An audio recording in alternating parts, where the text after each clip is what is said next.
दोस्तों, Albert Einstein के नाम से हम सब वाकिफ है। फिर चाहे हमें साइंस में इंटरेस्ट हो या ना हो, गिला सुबह आइंस्टाइन तारीख के अजीम साइंसदानों की लिस्ट में जरूर आता है।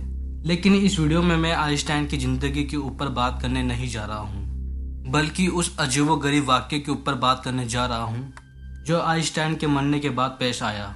17 अप्रैल 1955 को इस अजीम साइंसदान को सीने में तकलीफ महसूस हुई। आइंस्टाइन उस वक्त अमेरिका रियासत न्यू जर्सी में मौजूद था और इसको प्रिंसटन हॉस्पिटल में दाखिल करा दिया गया। अगली सुबह आइंस्टाइन की हॉस्पिटल में मौत हो गई। आइंस्टाइन की उम्र उस समय 76 साल थी और उसकी मौत की वजह उसका हार्ट फेलियर था। आइंस्टाइन की मौत की खबर दुनिया में फैलना शुरू हो गई, लेकिन हॉस्पिटल में कुछ इंतहाई अजीब हो रहा था।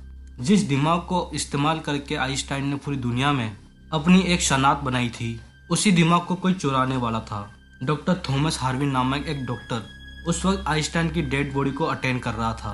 डॉक्टर थॉमस ने आइंस्टाइन की मौत की वजह जानने के बाद कुछ ऐसा किया जो किसी की वेवों गुमान में भी नहीं था। उसने आइंस्टाइन के सर से उसका दिमाग निकाला, जिसने उसको नापा और उसका वजन भी किया। इसके मुताबिक इसको इस काम की परमिशन मिली हुई थी और आइंस्टाइन के दिमाग को स्टडी किया जाना था, लेकिन ऐसा बिल्कुल भी नहीं था। डॉक्टर थॉमस कोई ब्रेन स्पेशलिस्ट नहीं था। इसका काम सिर्फ आइंस्टाइन की मौत की वजह मालूम करनी थी। इससे भी बढ़कर ये कि आइंस्टाइन कभी भी ये नहीं चाहता था कि इसकी मौत के बाद इसके दिमाग को निकाला जाए और उस पर स्टडी की जाए। ये इसके ख्वाहिश के खिलाफ था। डॉक्टर थॉमस ने आइंस्टाइन के दिमाग को निकाल कर एक जार में महफूज कर लिया। ये सब करने के बाद ये सीधा आइंस्टाइन के बेटे हैन आइंस्टाइन के पास गया और उसने इसको मनाना शुरू कर दिया कि ये आइंस्टाइन के दिमाग को निकालना चाहता है, जो ये एक साइंटिफिक स्टडी के लिए इस्तेमाल करेगा। लेकिन ये दिमाग पहले से ही निकाल चुका था। काफ़ी बनाने के बाद आइंस्टाइन के बेटे ने उसको इस बात की इजाज़त दे दी। इसके 3 दिन के बाद 20 अप्रैल 1955 को मशहूर अखबार न्यूयॉर्क टाइम्स ने यह खबर छापी कि आइंस्टाइन की बेटे की रजामंदी से डॉक्टर थॉमस ने आइंस्टाइन का दिमाग निकाल लिया है। ये खबर सामने आते ही बेशुमार लोगों ने आइंस्टाइन के दिमाग को देखने की ख्वाहिश जाहिर कर दी। इसमें बेशुमार साइंटिस्ट और डॉक्टर शामिल थे। ये सब लोग प्रिंसटन हॉस्पिटल पहुंचना शुरू हो गए।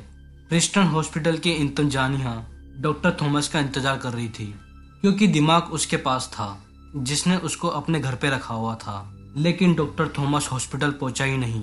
उन दिनों मोबाइल फोन्स वगैरह होते ही नहीं थे, तो डॉक्टर थॉमस को ट्रेस करना इंतहाई मुश्किल था।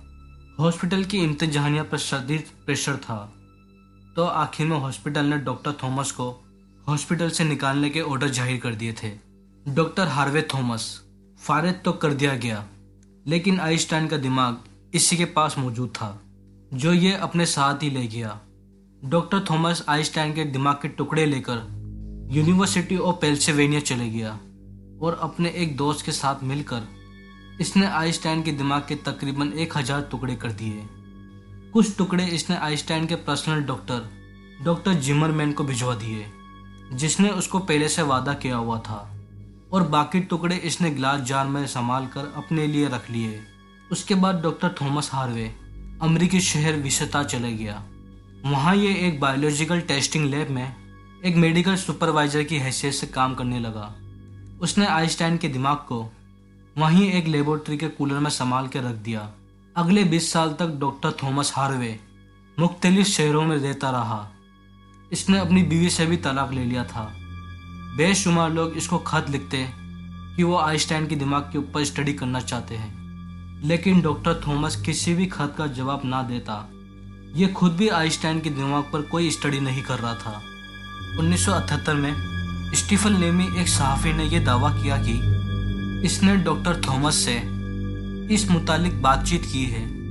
इसके मुताबिक पहले तो डॉक्टर थॉमस मान ही नहीं रहा था कि एल्बर्ट आइंस्टाइन का दिमाग उसके पास मौजूद है, लेकिन फिर वो मान गया। डॉक्टर थॉमस ने स्टीफन लेवी को 2 जार में बंद आइंस्टाइन के दिमाग के टुकड़े भी दिखाए, जो उसने केमिकल के अंदर महफूज करके रखे हुए थे। इस दौरान डॉक्टर थॉमस हार्वे ने आइंस्टाइन के दिमाग के कुछ टुकड़े साइंटिस्ट को भिजवाए। एक और दिलचस्प बात यह भी है कि 1988 में डॉक्टर थॉमस की आइंस्टाइन की पोती से उससे घर में मुलाकात हुई। यह अपने साथ जार में बंद आइंस्टाइन के दिमाग के टुकड़े भी ले गया, जो ये उसके पोते के घर ही भूल गया। आइंस्टाइन की पोती ने उसे यह कहकर वो टुकड़े वापस दे दिए, ये इसके किसी काम के नहीं हैं। दोस्तों, डॉक्टर थॉमस हार्वे की मौत 2007 में हुई थी। अपनी मौत से पहले उसने प्रिंसटन हॉस्पिटल को आइंस्टाइन का दिमाग वापस लौटा दिया था। अमेरिकन रियासत फिलाडेल्फिया में मौजूद न्यूटन म्यूजियम में आइंस्टाइन के दिमाग के हिस्से मौजूद हैं।